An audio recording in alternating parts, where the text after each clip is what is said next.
हे चटपटी टोमॅटोचं सार आहे ना, ते बनवण्यासाठी तुम्हाला अजिबात टोमॅटो उकडावे लागत नाही. खूप जास्त खटाटोप सुद्धा करावी लागत नाही. आता घरामध्ये एखाद्या दिवशी भाजीला काही नसेल तसा हा बेत तुम्ही सुद्धा नक्की करून बघा.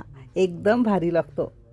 तर आज आपण बघतोय गरमागरम वाफाळता भात, त्यावर असं हे चटपटी टोमॅटोचं सार, असा हा बेत तुम्ही सुद्धा नक्की करून बघा. रेसिपी जर आवडली तर एक लाईक नक्की करा.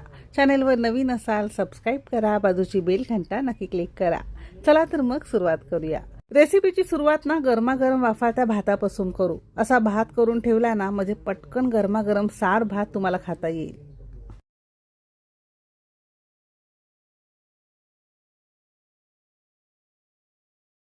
आता साधारणतः इथे आपण एक 3 ते 4 जणांसाठी हा सार आणि भात तयार करणार आहोत. आता खूप जास्त घाईची वेळ असेल तर सरळ कुकरला करायचं. अगदी 2 शिट्यांमध्ये भात तुमचा तयार होतो. आता साधारणतः 2 कप आणि वजनी म्हणाल तर साधारणतः एक 300-350 ग्राम आपण इथे रोजच्या वापरातला कोणताही जुना तांदूळ घेतला. एक 3-4 जणांना याचा भात व्यवस्थित पुरतो. जुना तांदूळ, नवीन तांदूळ, पाण्याचं प्रमाण कसं घ्यायचं ते सुद्धा पुढे व्हिडिओमध्ये सांगितलेलं आहे. तत्पूर्वी एक 2 ते 3 पाण्याने तांदूळ आपण स्वच्छ चोळून धुवून घेतलेला आहे. यावरचं सगळं स्टार्च आपण काढून टाकलेलं आहे. आता इथे माझा ना जुना तांदूळ आहे. जर तुमचा 2 वाटी जुना तांदूळ असेल तर त्याच्यात दुप्पट तुम्हाला इथे पाणी घालायचं आहे. जर तुमचं नवीन तांदूळ असेल तर पाण्याचं प्रमाण थोडंसं कमी करायचं आहे. भात जर जास्त सुटसुटीत हवा असेल तर पाण्याचं प्रमाण थोडं कमी घालायचं आहे. म्हणजे 2 कप तांदळासाठी 4 कप पाणी परफेक्ट आहे. थोडा मऊसूत हवा असेल तर एखाद अर्धी वाटी पाणी तुम्ही वाढवू शकता.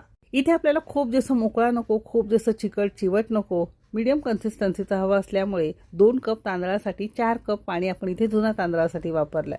अर्धा चमचा आपण इथे साधं मीठ घातलेलं आहे. आता तुमच्या कुकरला भात शिजताना वरपर्यंत येत असेल तर यामध्ये 2 चमचे तुम्हाला कच्चं तेल घालून झाकण लावून कुकरला 2 शिट्या काढून घ्यायचा आहे. आता भात होईपर्यंत पटकन इथे आपण सार बनवायला घेऊया.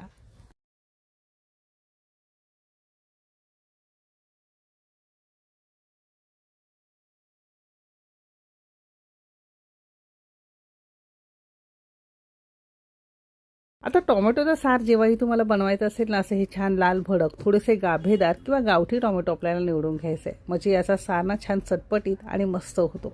गाभेदार टोमॅटो असल्यामुळे ना साराला तुमच्या दाटसरपणा छान येतो. चवीलाही मस्त लागतं.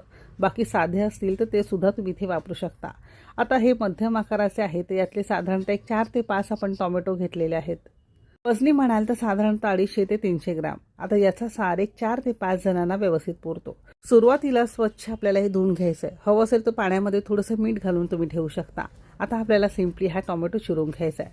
आता चिरताना फार जास्त फाईन किंवा बारीक बारीक तुकड्यांमध्ये न चिरता एका टोमॅटोचे एक 4 तुकडे होतील असे आपल्याला चिरून घ्यायचे आहे. जर तुम्हाला यातला बियांचा भाग काढून टाकायचा असेल तर सुरीने किंवा